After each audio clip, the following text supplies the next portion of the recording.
জয় হিন্দ, জয় Bharat. Dear viewers, আসামের মুখ্যমন্ত্রী হেমন্ত বিশ্ব শর্মা সম্প্রতি সরকারিভাবে 24 ঘন্টার আলটিমেটাম দিয়ে ঘোষণা করেছেন যে অবৈধ বাংলাদেশি অনুপ্রবেশকারীদের 24 ঘন্টার মধ্যে আসাম ছেড়ে বাংলাদেশে ফিরে যেতে হবে। আর যদি কেউ না যায় তাহলে অবিলম্বে তাদের গ্রেফতার করে 3 বছর জেল অথবা ডিটেনশন ক্যাম্পে রেখে তারপর বাংলাদেশে ফেরত পাঠানো হবে। অর্থাৎ এই মুহূর্তে আসামে অবৈধ বাংলাদেশিদের সামনে দুটি মাত্র পথ রয়েছে, হয় স্বেচ্ছায় ফিরে যাও, নয়তো 3 বছর ডিটেনশন ক্যাম্পে রেখে তারপর সেই বাংলাদেশেই ছুঁড়ে ফেলা হবে। মোদ্দা কথা হলো, যে কোনো মূল্যে অবৈধ বাংলাদেশিদের ভারত থেকে তাড়ানোই হবে, কোনো রকম নিস্তার নেই। তবে প্রশ্ন উঠছে, এভাবে সরকারিভাবে কি এই রকম ঘোষণা করা যায়? মাত্র 24 ঘন্টার আলটিমেটাম দিয়ে দেশ ছাড়া করার এই রকম আইন কি আদৌ আছে? আদালত বা ট্রাইব্যুনাল ছাড়া বা কোনো রকমের আত্মপক্ষ সমর্থন করার সুযোগ না দিয়ে মাত্র 24 ঘন্টা সময় দিয়ে কাউকে কিভাবে দেশ ছাড়া করা যায়? মানবাধিকার বলেও তো একটা কথা আছে, অবৈধ হলেও তাদের তো মানবাধিকার থাকার কথা।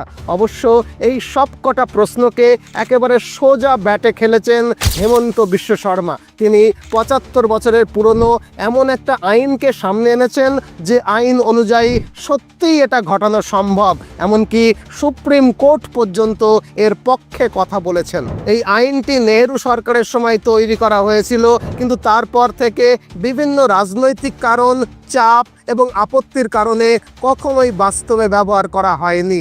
চেষ্টা হলেও বাধা এসেছে, ব্যবহার করতে দেওয়া হয়নি। আর এখন আসামের এই দুঃসময়ে নেহেরুর সেই পুরনো আইনকেই ব্যবহার করতে চাইছেন আজকের আসামের মুখ্যমন্ত্রী হেমন্ত বিশ্ব শর্মা। তাই এখন লাখ টাকার প্রশ্ন হলো, কি সেই আইন? নেহেরু সরকার কি সত্যিই এরকম কোনো আইন প্রণয়ন করেছিলেন? তাহলে কংগ্রেস এতদিন এই আইনটাকে ব্যবহার করেননি কেন?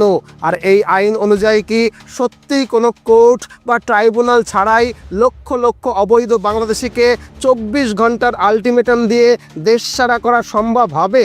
আর সবচেয়ে বড় প্রশ্ন, আজ আসামে যা হচ্ছে তা কি পশ্চিমবঙ্গেও প্রয়োগ করা যাবে?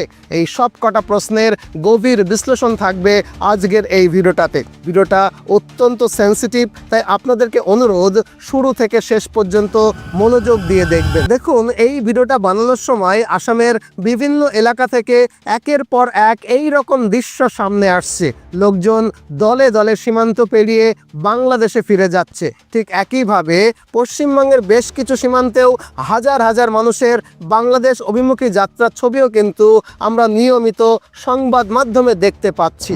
আর এই পরিস্থিতিতেই আসামের মুখ্যমন্ত্রী হেমন্ত বিশ্ব শর্মা সরকারিভাবে ঘোষণা করেছেন যে নেহেরুজির পাশ করা immigrants expulsion from Assam act 1950, I repeat, Immigrants Expulsion from Assam Act 1950 পুরোপুরিভাবে কার্যকর করা হবে। এবং এই আইন অনুসারে অবৈধ বাংলাদেশি অনুপ্রবেশকারীদের 24 ঘন্টার মধ্যে আসাম ছাড়ার আদেশ জারি করা হয়েছে।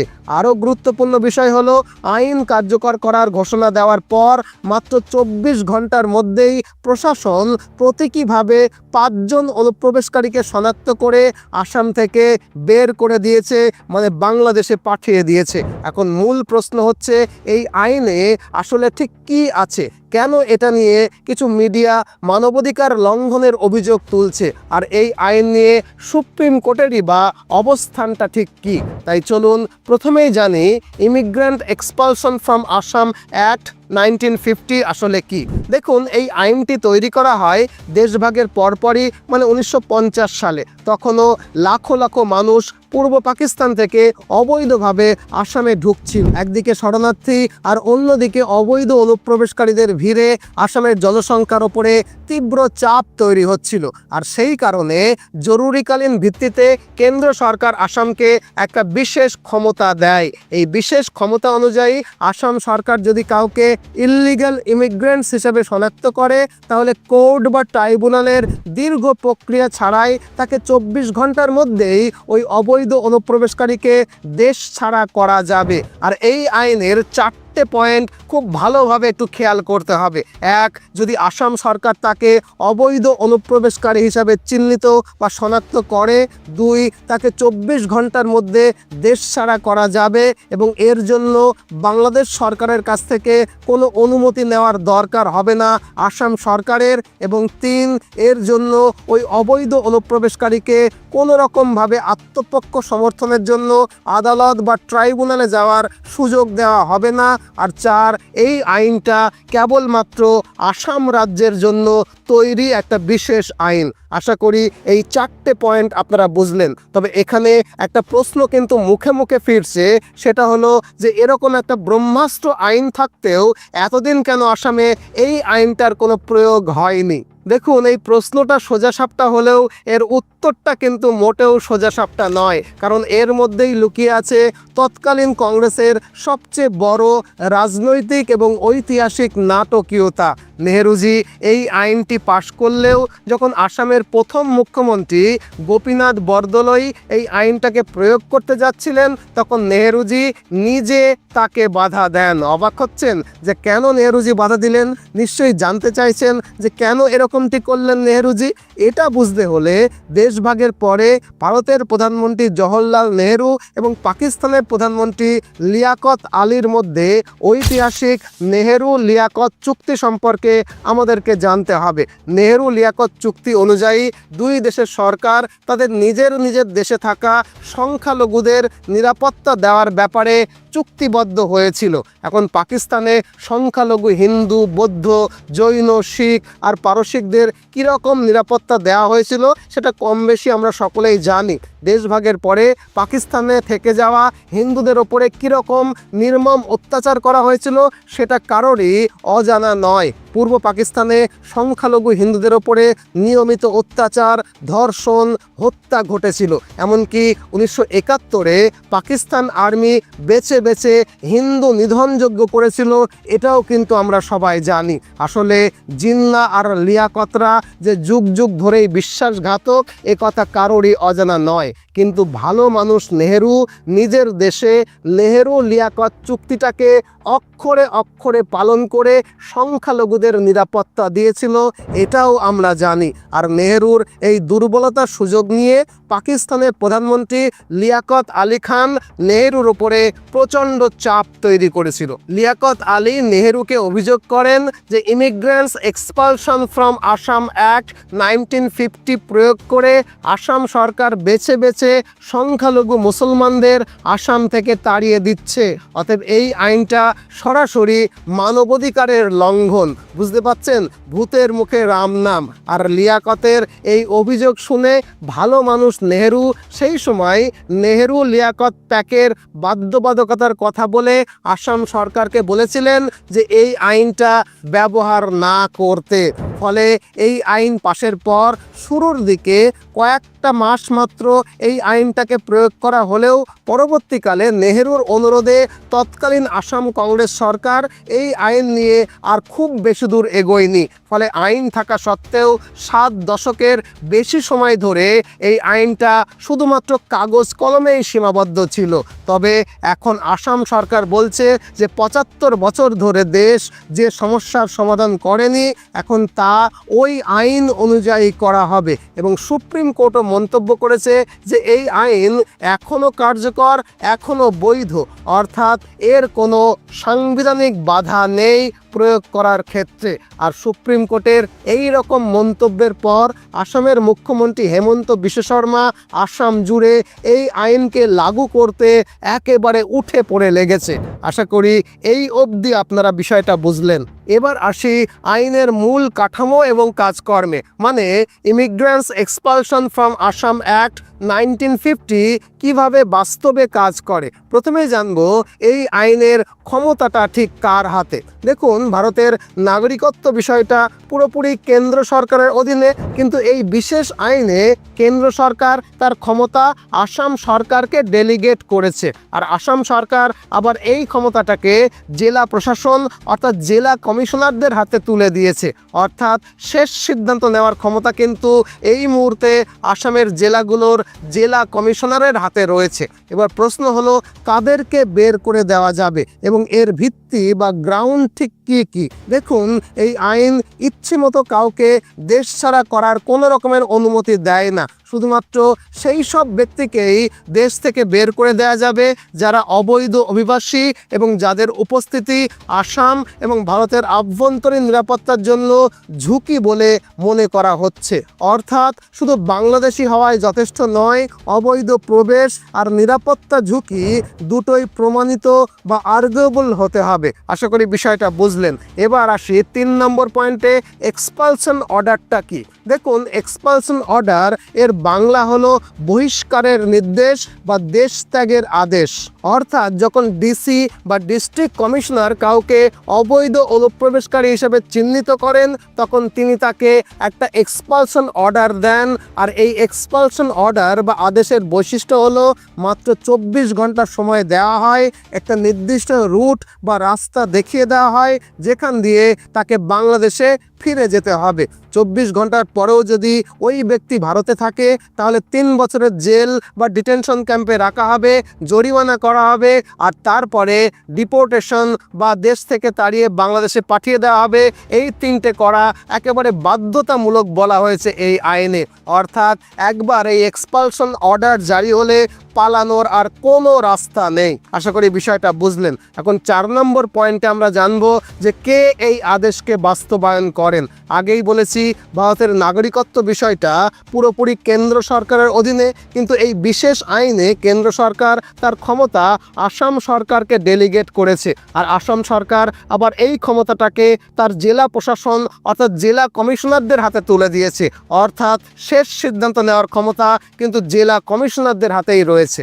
অর্থাৎ কোনো কোর্ট, কোনো ফরেন ট্রাইব্যুনাল, কোনো এনআরসি কোনোটাই লাগবে না।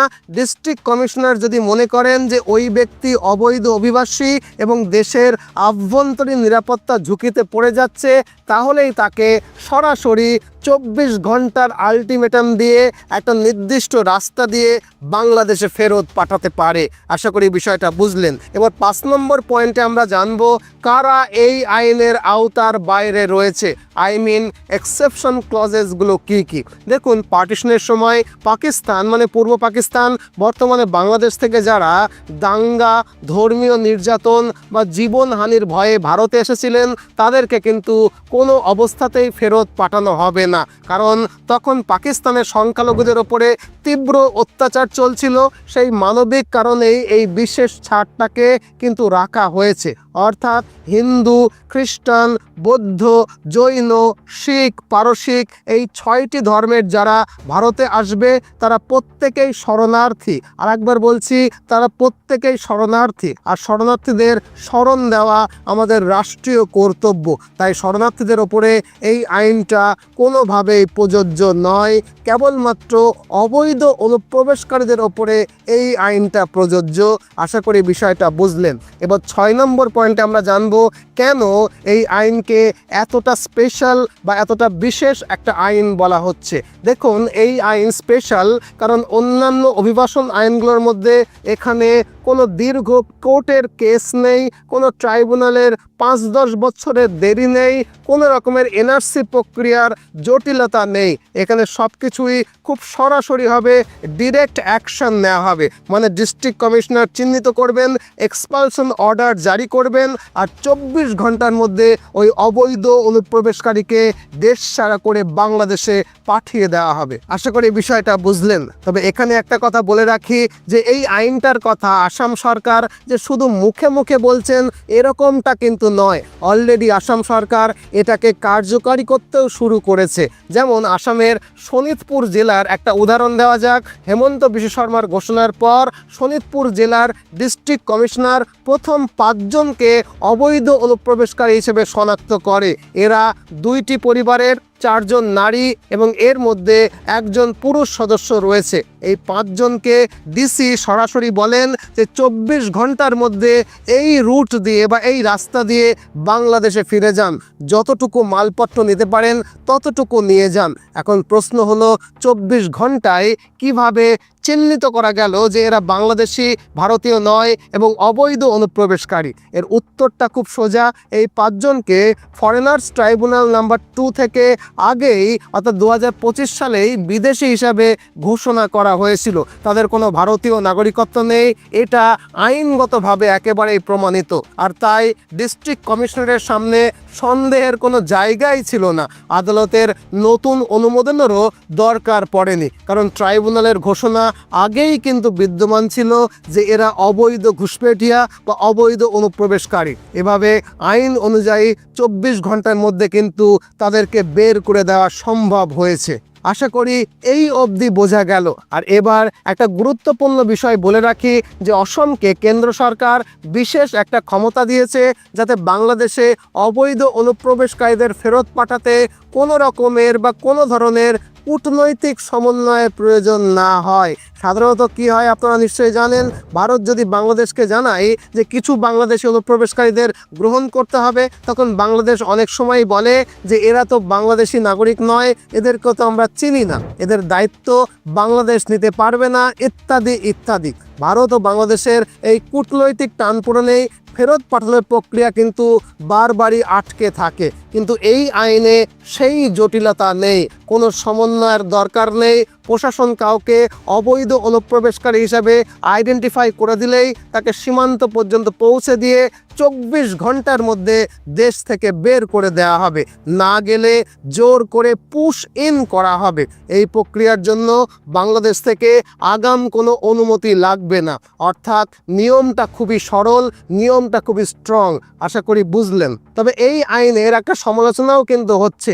সমালোচনাটা হিউম্যান রাইটস ভায়োলেশনের অভিযোগে। প্রশ্ন উঠছে ডিউ প্রসেসটা কোথায়? যদি জেলা প্রশাসন কাউকে ধরে 24 ঘন্টার মধ্যে ফেরত পাঠিয়ে দেয়, তাহলে সেই ব্যক্তি কিভাবে প্রমাণ করবে যে তিনি ভারতের বা আসামের নাগরিক?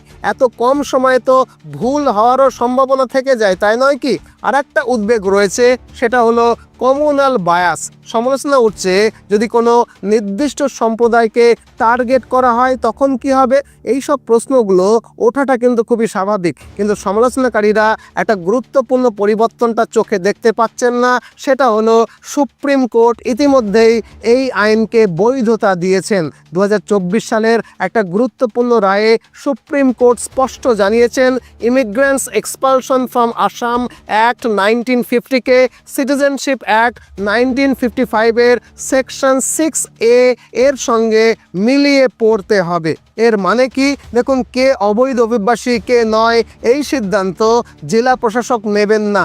এই ক্ষমতা একমাত্র ফরেনার্স ট্রাইব্যুনালের হাতে রয়েছে। আর ট্রাইব্যুনাল কাউকে যদি বাংলাদেশি হিসাবে ঘোষণা করে তবেই জেলা প্রশাসক তাকে পুশ ইন করতে পারবে, যেটা আসামের শোনিতপুর জেলার 2টি পরিবারের ক্ষেত্রে হয়েছে। এর আগে আমি বলেছি এই 5 জনকে ফরেনার্স ট্রাইব্যুনাল নাম্বার 2 আগে থেকেই 2025 সালে বিদেশি হিসাবে ঘোষণা করে দিয়েছিল। আর তারপর ডিস্ট্রিক্ট কমিশনার এই 5 জনকে 24 ঘন্টার মধ্যে বের করে দিয়েছে। আশা করি আইনের মারপ্যাচটা আপনারা বুঝতে পারলেন। তাছাড়া 2025 সালের সেপ্টেম্বরে এই আইনের প্রয়োগ নিয়ে একটা SOP মানে স্ট্যান্ডার্ড অপারেটিং প্রসিডিউরও কিন্তু বের করা হয়েছে, যেখানে স্পষ্ট নির্দেশ রয়েছে যে সুপ্রিম কোর্টের নির্দেশনাকে অনুসরণ করেই প্রশাসন কাজ করবে। অর্থাৎ জেলা কমিশনার তখনই কাউকে বাংলাদেশে পাঠাবেন যখন ফরেনার্স ট্রাইব্যুনাল আনুষ্ঠানিকভাবে তাকে অবৈধ অনুপ্রবেশকারী হিসাবে ঘোষণা করবে। আশা করি বিষয়টা পরিষ্কার হলো। তাই যে সমস্যাটা উঠছে সেটা বাস্তবে খুব একটা বড় বিষয় নয়। যথেষ্ট সুরক্ষার ব্যবস্থা এই আইনে কিন্তু রাখা রয়েছে। যাই হোক, আসামে এরকম একটা আইন প্রয়োগ হচ্ছে দেখে সকলের মনে মনেই এখন লাখ টাকার প্রশ্ন একটাই, যে এই আইন কি পশ্চিমবঙ্গেও প্রয়োগ করা সম্ভব হবে? মানে পশ্চিমবঙ্গেও কি এরকম কঠোর আইন আনা হবে? দেখুন, এর উত্তরে বলতে হয় 1950 সালে পাশ হওয়ার সময় এই আইনটি মূলত শুধুমাত্র আসামের জন্যই তৈরি করা হয়েছিল। অর্থাৎ আইনটি আসামের জন্য তৈরি করা একটা বিশেষ আইন। তবে কেন্দ্র সরকার চাইলে পশ্চিমবঙ্গের জন্য এরকম কোনো আইন তৈরি করে দিতেই পারে।